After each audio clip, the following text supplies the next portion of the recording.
January 9th, 2017, and we're in the heel of the Italian boot.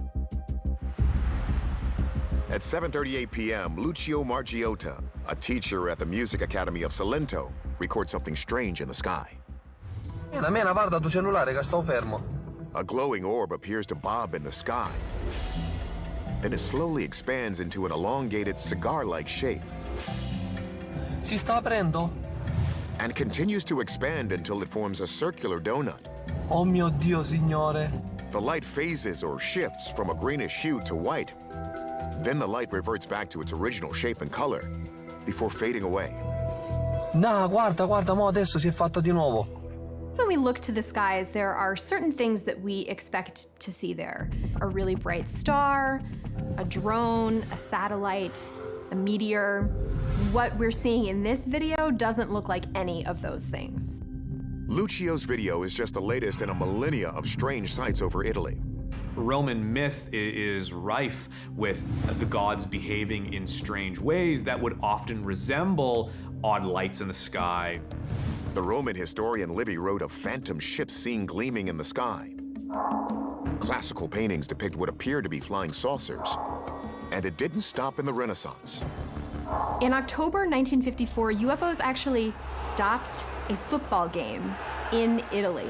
10,000 people witnessed some strange ships up in the sky. Then in December of 1978, the New York Times reported a rash of donut-shaped objects spotted in the skies over Italy. So we have a wide variety of Italian ovni, and there are other accounts like this one from Oregon of lights undergoing shape and color shifts like the one Lucio reported. So what exactly is happening in the Italian skies? We've seen mystery rings in the sky before, but those turned out to be emissions from nearby smokestacks. They didn't emit any light. So let's turn to our expert in all things weather-related, Deanna Hintz. The weather was pretty calm with only scattered clouds, so there wasn't anything really happening during this particular time to suggest any kind of electrical activity from, say, a thunderstorm or something like that. Hintz considers if it could be related to rings that form around the sun called halos and sundogs. There are similar ones around the moon.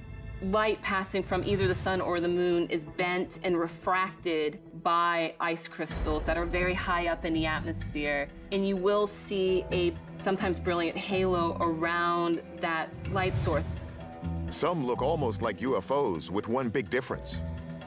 But you would still see the source of the light, either be the sun or the moon, in the center of that halo. Whereas here in this video, that center light source is blocked. Astronomer and video effects designer Mark D'Antonio notes that Lucio is zoomed into his camera's maximum magnification, which can exaggerate any distortions in the image. It was shot with a cell phone camera, and they're just not that good at taking nighttime photographs. The camera itself may have some junk on the lens. See, as it goes in and out of focus, okay, it's almost like there's moisture on the lens, and he's just getting some video artifacts. I mean, if there's any kind of moisture on the lens, you can actually create some really kaleidoscopic objects from your camera. But while D'Antonio says that lens issue might create the circle image and the phasing, he still can't pinpoint the original source of that light in the sky. He rules out a laser or spotlight because they would have to reflect off the clouds. And it was a clear night. Beyond that, he's stumped. I'm not saying that it's not an actual unidentified flying object. So it's a mystery. We don't know what it is exactly. There's currently no official explanation for this video from the Italian government. If the light came from a drone, a plane, or a helicopter, you would think they would have said so. So our verdict, a genuine ovni. And in the absence of any further evidence, this object remains unidentified.